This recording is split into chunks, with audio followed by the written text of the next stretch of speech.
कैसे हैं? आइए हम आज एक छोटा सा, बहुत छोटा सा वीडियो आपको देंगे। उसमें हम कुछ खास बातों पर, कुछ खास मुद्दों पर चर्चा करेंगे। ये टॉपिक आप देख रहे हैं समबाहु त्रिभुज। इसके नाम से ही स्पष्ट है हम क्या पढ़ने वाले हैं। समबाहु त्रिभुज के जो प्रकार होते हैं वह कितने प्रकार के होते हैं? डायरेक्टली तो मैं पूछूं कोई आंसर नहीं है। क्यों? कोई बताता है 6 प्रकार का, कोई 3 बताता है, कोई 6 प्रकार का, कोई 3। दोनों रॉन्ग है भाई, न 3 न 6। तो फिर क्या भाई? भुजाओं के आधार पे 3 और कोणों के आधार पे 3। अब कोणों के आधार पे समकोण त्रिभुज,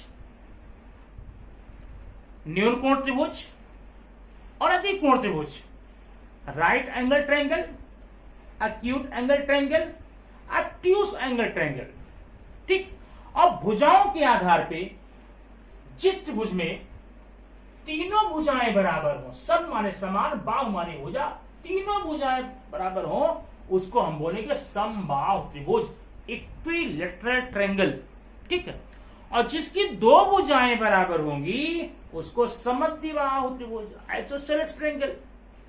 और जिसकी कोई भुजा बराबर नहीं होगी उसको हम सिर्फ ट्रायंगल बोल के निकल लेंगे। ठीक है। तो आज हम बात करेंगे समबाहु त्रिभुज की। अब ये समबाहु त्रिभुज आप यहां पर देखिए, ये मैंने आकृति बना दी है। ये आकृति ध्यान देना यहाँ पे। ये इसका नाम मैं रख देता हूं त्रिभुज ABC।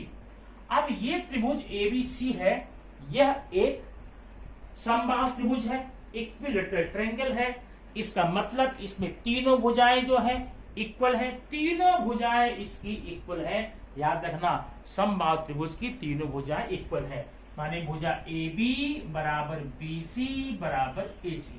अगर एक भुजा की बात मैं आपसे करूं कि इसकी एक भुजा लंबाई 6 सेंटीमीटर, तो बाकी आप मान लेंगे तीनों भुजाएं 6 सेंटीमीटर हो जाएंगी। ठीक है। और दूसरी बात आप विशेषता देख लिए कि अगर समबाहु त्रिभुज दिया गया है तो इसके जितने भी एंगल हैं, कितने एंगल? 3 तो होते हैं ना, तीनों एंगल 60 के होंगे। प्रत्येक कोण 60 अंश का होता है समबाहु त्रिभुज में। ये बात आप ध्यान रखिए।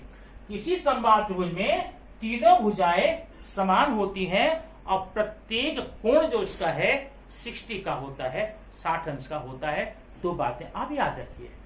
अब तीसरी बात मैं क्या बताने जा रहा हूं? तीसरी बात यह है समबाहु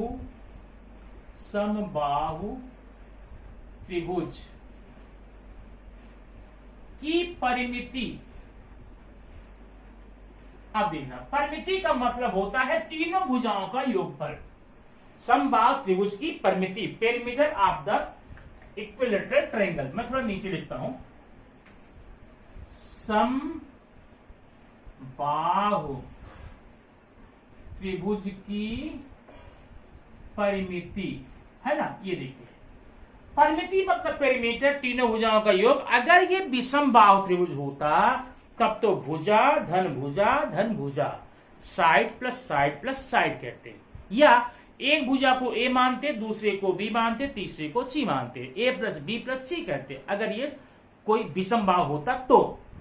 और अगर समबाहु है तब भी आप कर सकते हैं AB plus BC plus AC, या भुजा धन भुजा। लेकिन ऐसा आएगा, पक्का आएगा, लेकिन ऐसा करना एक बचकाना हरकत होगी। कैसी बचकाना? जब समबाहु त्रिभुज दिया गया, तीनों भुजाएं बराबर हैं, भुजा धन भुजा क्यों करेंगे? हम क्या करेंगे भुजा गुणे 3। देखा, भुजा गुणे 3, ये परिमिति हो गई। समबाहु त्रिभुज की परिमिति बराबर होता है भुजा गुणे 3।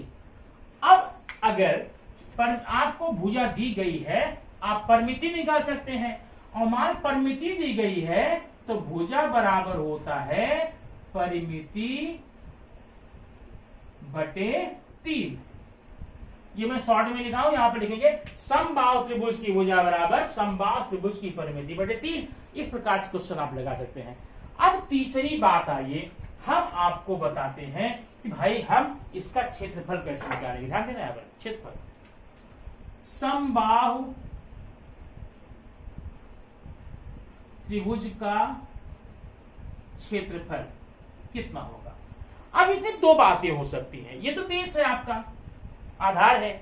अगर इसकी ऊंचाई दी गई है, अगर हमेशा नहीं मिलेगा।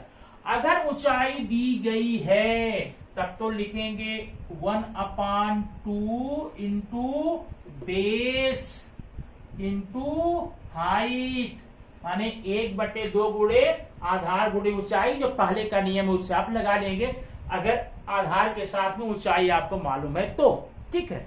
और अगर मान लो ऊंचाई नहीं मालूम है, ये भुजा आपके पास नहीं है, तब कैसे करेंगे? तब करने का तरीका होता है कि समबाहु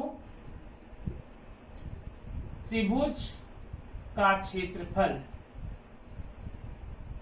बराबर होता है कर्णी में 3/2 गुणे भुजा का वर्ग। ये आप ध्यान रखना, कर्णी में 3/2 गुणे भुजा का वर्ग, ये समबाहु त्रिभुज का क्षेत्रफल का सूत्र होता है। तब होता है जब समबाहु त्रिभुज में ऊंचाई की भुजा न दी गई हो, और ऊंचाई की अगर दी गई है तब तो आप कर लीजिए half into base into height, ठीक। और अगर मान लो ऊंचाई नहीं दी गई है, भुजा दी हुई है और आपको भुजा ज्ञात करनी, ऊंचाई ज्ञात करनी है, आप देखिए समबाहु त्रिभुज की ऊंचाई, height of the equilateral triangle is equal to √3/2 into side, side माने भुजा। ये आपका सूत्र है ऊंचाई याद करने का, कर्णी में 3/2 गुणे भुजा। इस प्रकार से समबाहु त्रिभुज में आने वाले किसी भी प्रश्न को आप हल कर सकते हैं। आपके बोर्ड की एग्जामिनेशन में सबसे ज्यादा पूछा जाता है समबाहु त्रिभुज की भुजाएं दी गई है, आपको ऊंचाई ज्ञात करनी होती है या क्षेत्रफल ज्ञात करना होता है। ऊंचाई और क्षेत्रफल ज्ञात करने का तरीका यही है, ध्यान रखना। मोस्टली आप इसका यूज नहीं कर पाते हैं।